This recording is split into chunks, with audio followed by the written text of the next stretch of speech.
नमस्कार प्रिय विद्यार्थियों। आज छठा दिवस है हमारे इस कोर्स का, क्रैश कोर्स का। तो आज मैं आपको सिखा रहा हूँ। कल मैंने आपको सिखाया कि पार्ट सी में किस तरीके से प्रश्नों को हल करना चाहिए, क्या करना चाहिए, क्या नहीं करना चाहिए, इसके विषय में कल हमने बात की थी। और किस तरीके से आपको सोचना चाहिए वो भी बहुत महत्वपूर्ण है ना। तो जल्दी से जल्दी आपको किस प्रकार से क्वेश्चनों को करना चाहिए हल। ठीक है, आपने मैथ से सीख ली है, आपने सिलेबस पूरा कर लिया है, परंतु उसको आप एग्जाम में कितना अच्छा कर पाते हैं, वही सब चीज कितना अप्लाई कर पाते हैं, और कम से कम समय में अधिक से अधिक अंक किस प्रकार से अर्जित कर पाते हैं, इस विषय में कल का जो व्याख्यान था वो था, आप सभी लोग जानते हैं। तो आज क्या होगा, देखो जो पार्ट बी है वो पार्ट सी की तरह नहीं होता है। पहला मैंने आपको कल एक बहुत ही महत्वपूर्ण तथ्य बताया था जो मुझे लगता है कि बहुत ठीक रहता है। पहले क्या करें, या तो अगर आप पार्ट ए में अच्छे हैं तो पार्ट ए से प्रारंभ करेंगे, ठीक है, या पार्ट सी से भी कर सकते हैं आप, लेकिन पार्ट बी में को मैं कम प्रेफर करता हूँ। इससे ऐसा नहीं है, ध्यान रखिएगा हाँ, कि आप किसी से प्रारंभ करें, मतलब अगर आपने पार्ट सी से प्रारंभ कर दिया तो इसका अर्थ ये नहीं है कि आपका योग अच्छा हो जाएगा, ठीक है। It doesn't mean that you will score good if you start from the part B, part C और पार्ट ए। ओके, बट एक क्या है मैं बताता हूँ इसके पीछे रीजन क्या है। देखो, अगर पार्ट सी से आप स्टार्ट करते हैं तो वहां जल्दी फिनिश कर सकते हैं 60 to 75 मिनट्स में, जैसे मैंने बताया ना। और फिर पार्ट ए में आते हैं तो पार्ट ए में क्या है, वहां भी जल्दी फिनिश कर सकते हैं, क्योंकि अब पार्ट बी में क्या है, आपको यहाँ हर एक क्वेश्चन लगभग करना होता है ना। उसके बारे में मैं आगे बात करूंगा, जो मैं बोल रहा हूँ ये धीरे थोड़ा सा शॉर्ट में मैं बोल रहा हूँ, बीच बीच में मैं आपको बताऊंगा कि ये भी करना है, ये भी नहीं करना है, ये भी करना है, ये भी करना है, इसके बारे में मैं बात करूंगा अभी, ठीक है। सो उससे पहले मैं आपको कुछ क्वेश्चंस देता हूँ, ठीक है, पूछने से मतलब स्टार्ट करें उससे पहले थोड़ा सा मैथ्स कर लेते हैं। कुछ क्वेश्चंस मैं आपसे पूछता हूँ और आप आंसर करो उनके, ठीक है। तो हर एक एरिया से मैं आपसे पूछता हूँ एक एक क्वेश्चन, ठीक है, मतलब 4-5 एरिया से। तो पहले रियल एनालिसिस, चलो रियल एनालिसिस आप लोग बताएंगे इन 5 क्वेश्चंस के आंसर, ठीक है। सपोज एफ 12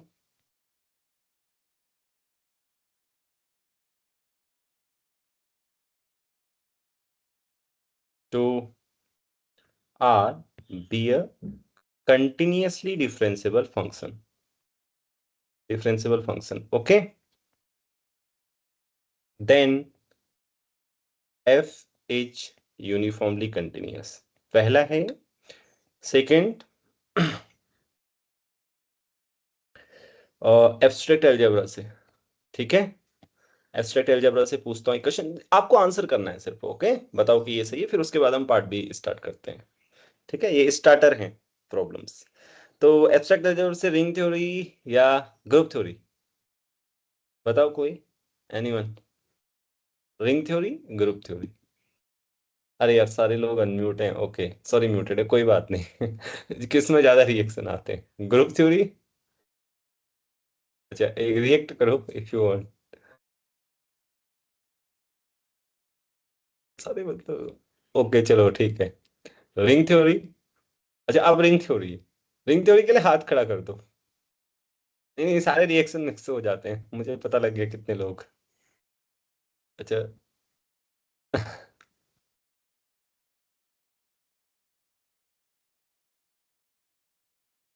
लगभग बराबर लोग हैं ना।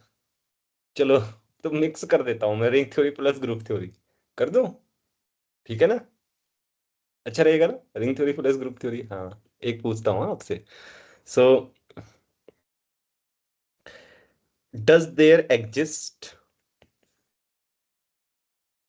a CRU means commutative ring with unity R such that Q modulo Z is isomorphic to R plus, समझ गए ना। R प्लस मीन्स कोई भी कॉम्यूटेटिव रिंग विथ यूनिटी है तो उसके पास क्या होगा फिर, ये Q मॉड्यूलो Z आपका ग्रुप है, राइट, और वो रिंग है, रिंग का एडिटिव ग्रुप का आइसोमॉर्फिक हो सकती है क्या, ओके, Q मॉड्यूलो Z। चलो ये आपको करना है। एंड तीसरा, कॉम्प्लेक्स एनालिसिस। स्वाज लेम्मा ठीक रहे नहीं, मतलब एक क्वेश्चन मैं आपको देता हूँ। अब मैंने स्वाज लेम्मा बोल दिया है तो चलो ठीक है, उसका ही एप्लीकेशन है ये। ऐसा आपको बता देता हूँ, मैं बताना नहीं चाहता था। There exist alpha and beta belongs to D, distinct है such that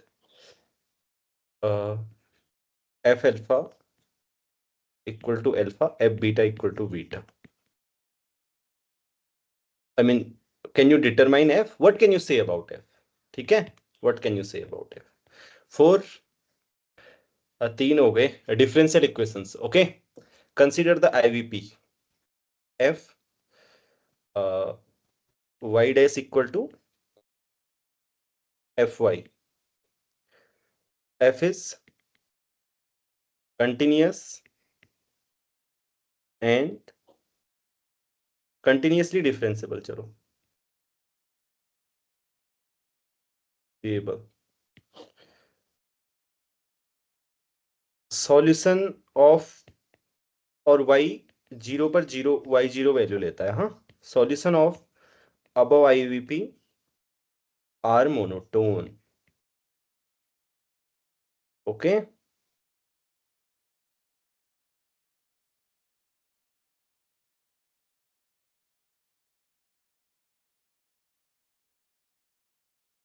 so the number of subrings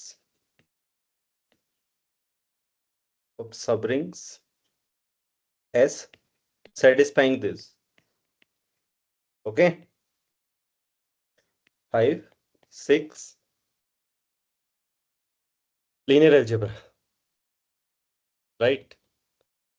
है ना? So T वी आपका MNR से MNR में लीनियर ट्रांसफॉर्मेशन है।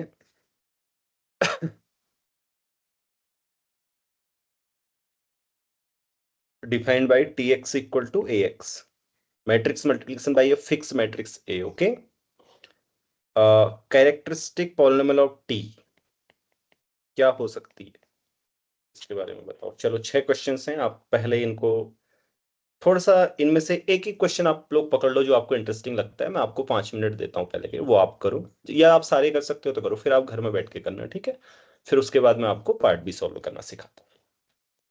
ठीक है, think about these questions.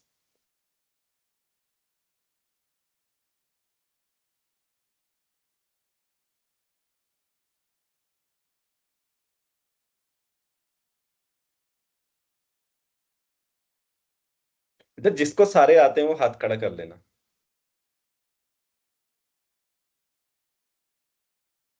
Already आते हो तो ठीक है, ऐसे भी चलेगा। ऑलरेडी आते हो तो इसका मतलब आप लोग पहले से अच्छा कर रहे हैं।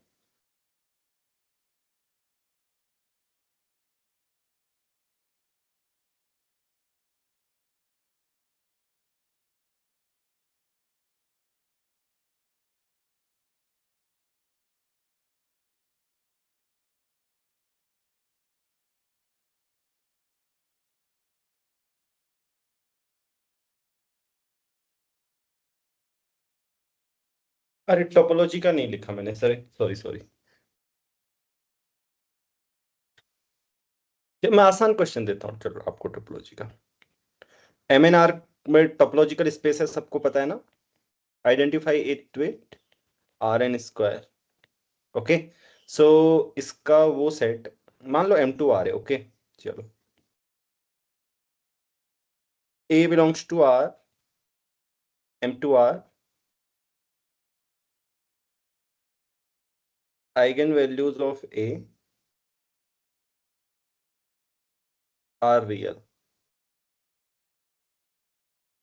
ये क्लोज्ड है, ओपन है, या नीदर ओपन नॉर क्लोज्ड है? Open, neither open nor closed, आसान दिया है राइट? सिर्फ ओपन क्लोज्ड का। हाँ, दर्शना कर लिए सारे? ये सर सारे नहीं, मुझे तीन आते हैं।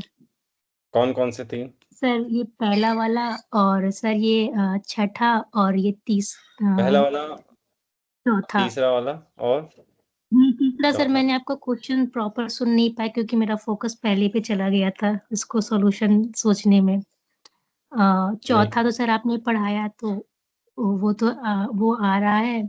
और सर ये जो आपने कैरेक्टरिस्टिक्स पूछा है छठवां का, वो भी आ रहा है। अच्छा तुम ठीक है, मुझे एक बताओ कि पहला क्यों सही है? सर सही नहीं है, क्योंकि 1/x अगर हम इसका लें, 1/x एक फंक्शन, तो वो कॉन्टिन्यूअस डिफरेंशिएबल है, बट वो यूनिफॉर्म कॉन्टिन्यूअस नहीं है। नहीं है यूनिफॉर्म कंटिन्यूअस 1/x एक्चुअली 1/2 में, मतलब वन अच्छा, one one two by two interval में हाँ, है। सॉरी सॉरी, मैं 0/2 में मैं सोच रही थी, नहीं 1/2 में तो हो जाएगा, जीरो वन बाई टू में मैंने 1,2 में। नहीं, वन और तीसरा, वन कॉमा अच्छा टू में हो तीसरा क्यों जाएगा। सही है? तीसरा क्यों सही है सर बाय द वे? मैंने सर क्वेश्चन सुना नहीं एक्चुअली, मेरा फोकस पहले पे चला गया था। तो ये डी से डी ओके। जो लिखा हुआ है वो मुझे डोमेन है या क्या है, ये नहीं समझ पा रही। डी ओपन यूनिट डिस्क है। Okay sir. सर मैंने चौथा बोला है और छठा बोला है, चलो चौथा तो तीसरा भी मैंने मतलब सोचा है। मैंने कराया है, हाँ। लेकिन मैंने स्पेसिफिक के लिए कराया है, ये मोर जनरल है थोड़ा सा। Okay sir. हाँ इसको तो अच्छा, सिक्स वाला क्या है? सर इसमें तो ये होता है कि जो ए का कैरेक्टरिस्टिक आता है उसमें उसकी पावर एन चला जाता है, जैसे जैसे एम ओके, क्रॉस लेकिन पी की वो प्रूफ मैट्रिक्स कैसे होगा? है वैसे। हाँ ठीक है, वो प्रूफ कैसे होगा? प्रूफ सर, इसको हम एक मैट्रिक्स अगर लेंगे ए का, तो अलग इंडिविजुअल निकालेंगे, अगर ब्लॉक डायगोनल लेंगे अच्छा ठीक तो है, फिर वहां चलो से ठीक। जे आने की पॉसिबिलिटी है। चलो। पल्लवी,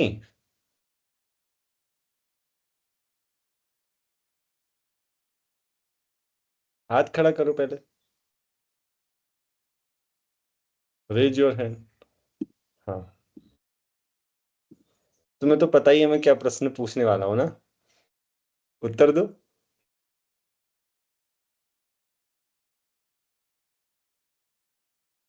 क्या हुआ, सर, आवाज क्यों नहीं आ रही? हाँ। सर सच बोलना। सर, हाँ सच ही बोल रहा हूँ। मैं भूल गई थी। कोई बात नहीं, चलो। ठीक है, चलो क्वेश्चंस मैंने पूछे, नोट कर लो, ले लो आप लोग स्क्रीनशॉट, ठीक है, घर में ट्राई करना आप लोग। ठीक है, मैं बता देता हूँ कौन सा अच्छा बताना ठीक नहीं है, कौन सा सही है कौन सा गलत है, फिर आप लोगों को होमवर्क ही क्या रहा, राइट? आप लोग खुद डिसाइड करना कौन सा सही है कौन सा नहीं है। ठीक है। और क्या किसी किसी समय आप ये देखो कहीं पे नोटेशंस वगैरह समझ में नहीं आ रहे हैं तो बोल दो, हाथ खड़ा कर लो। किसी का नोटेशन की सर इसका मतलब क्या है, ये क्या है, बता दो, मैंने फास्ट लिखे हैं, मैं शुरू करता हूँ आज की क्लास। सबको समझ में आ रहा है? ओके, चलो ठीक है, कम बैक। पार्ट बी को कैसे करते हैं? देखो सबसे पहले एक बात ध्यान रखना आप लोग, पार्ट बी करने से पहले क्या होना चाहिए, ये मैंने आपसे कहा ना, जो भी मैं आपको एडवाइस देता हूँ ये comes from real experience, generic advice नहीं है।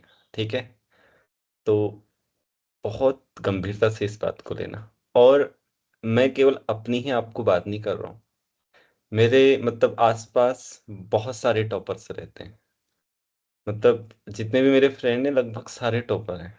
किसी का रैंक 2 है गेट में, किसी का 5 है नेट जेआरएफ में, किसी का 9 है, किसी का 10 है, किसी का 6 है। मुझे कभी अवसर मिला मैं सबको मिलाऊंगा आपको एक साथ, मतलब एक साथ नहीं हो पाते हैं सारे, राइट?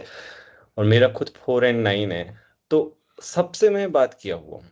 ठीक है, समझे?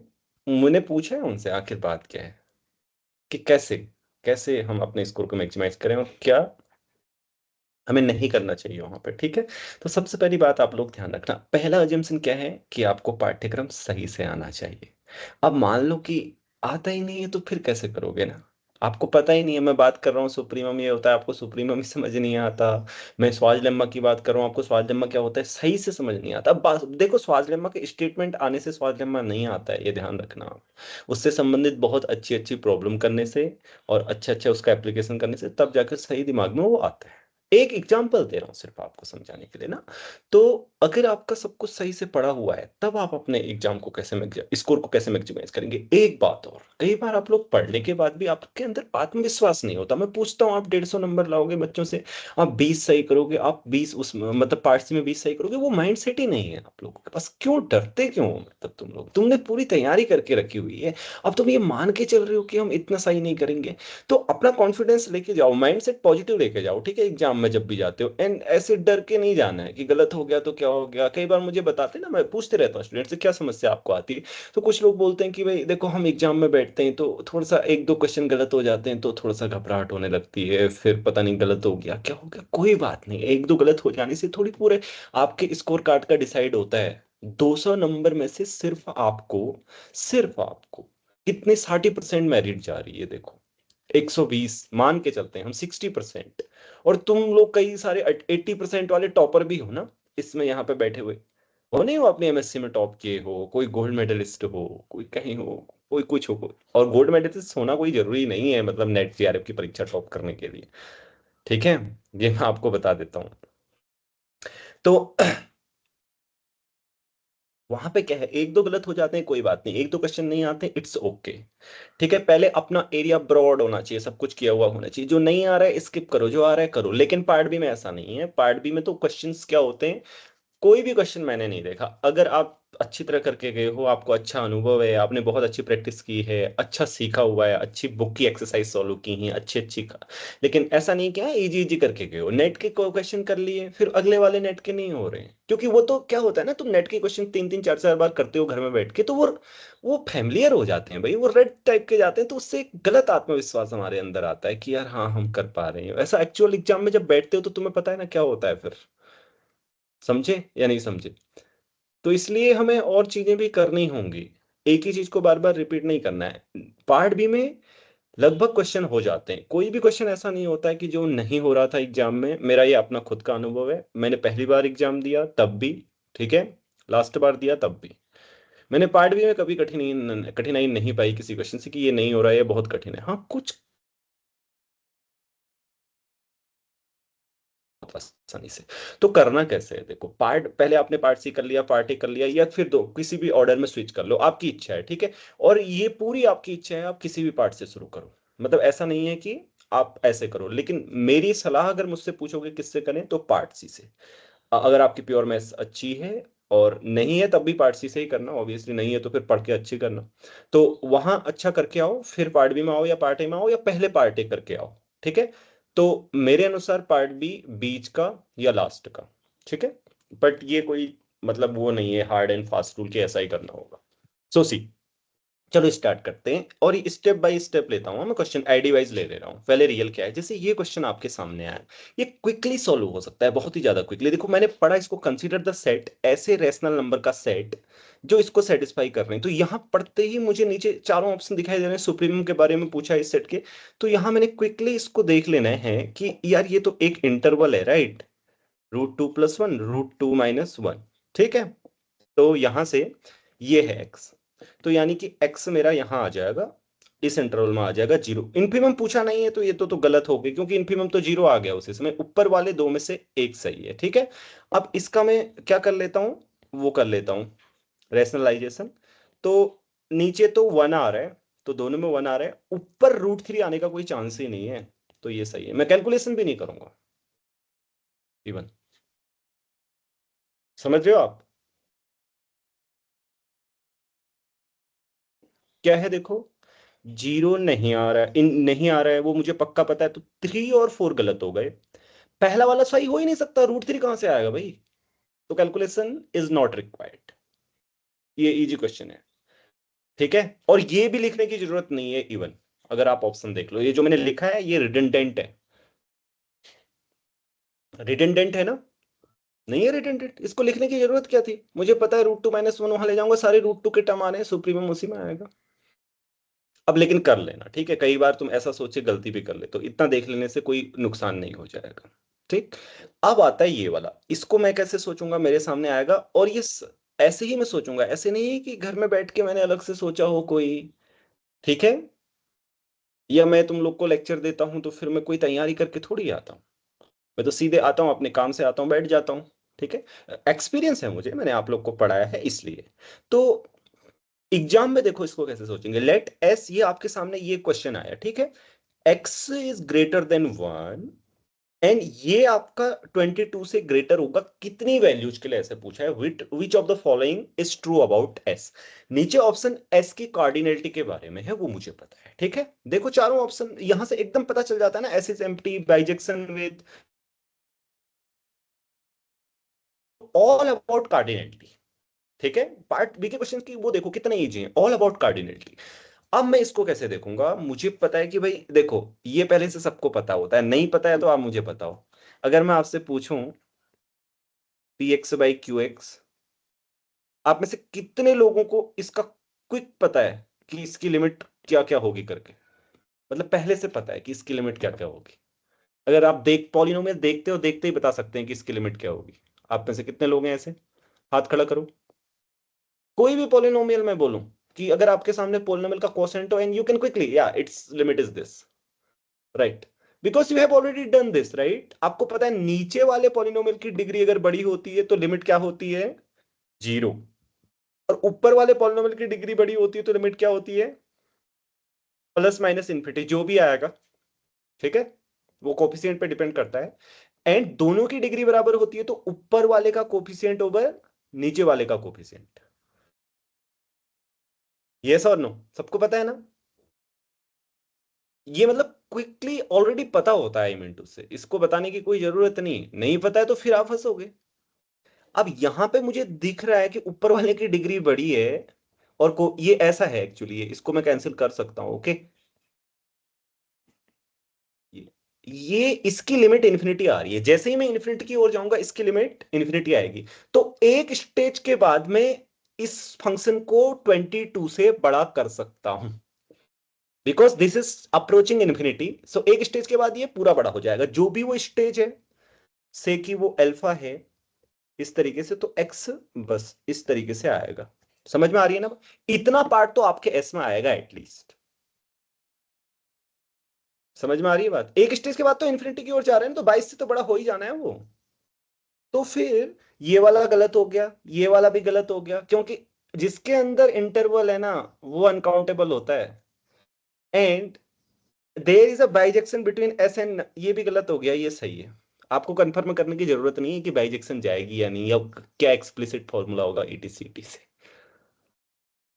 अब मुझे नहीं पता आप कैसे सोचते हैं, मैं इसको ऐसे ही सोचूंगा।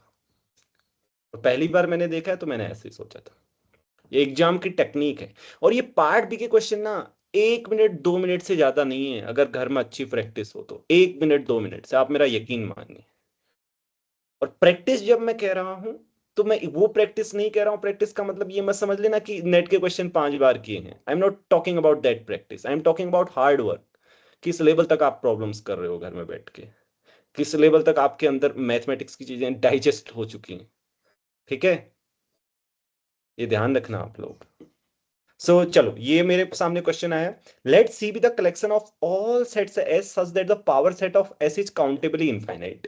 तो ये एस है मेरे पास, तो इसकी कार्डिनलिटी मुझे क्या बोला है, 2 की power cardinality S countably infinite है। ठीक है, कार्डिनलिटी ऑफ एन है, ऐसा उसने बोला है। Which of the following statements is true. आपको पता है इसने बोला है there exist a non empty finite set in, मतलब वो कौन से सेट हैं, नीचे ऑप्शंस आप लोग पढ़ लो। वो बोल रहा है कि कोई फाइनाइट सेट होगा सी के अंदर, कोई इनफाइनाइट सेट होगा सी के अंदर, कोई अनकाउंटेबल सेट होगा सी के अंदर, या कोई सेट नहीं होगा, ऐसा बोल रहा है। तो वो सिर्फ ये पूछ रहा है क्या किसी सेट की कार्डिनलिटी, उसके पावर सेट की कार्डिनलिटी काउंटेबली इनफाइनाइट हो सकती है, नहीं होती है, आप भी जानते हैं। क्योंकि अगर सेट इनफाइनाइट होता है तो उसका पावर सेट अनकाउंटेबल होता है या नहीं होता है। जैसे मान लो नेचुरल नंबर है तो उसका पावर सेट अनकाउंटेबल होता है, तो फिर सारे इनफाइनाइट सेट का पावर सेट तो अनकाउंटेबल होगा ही ना। एंड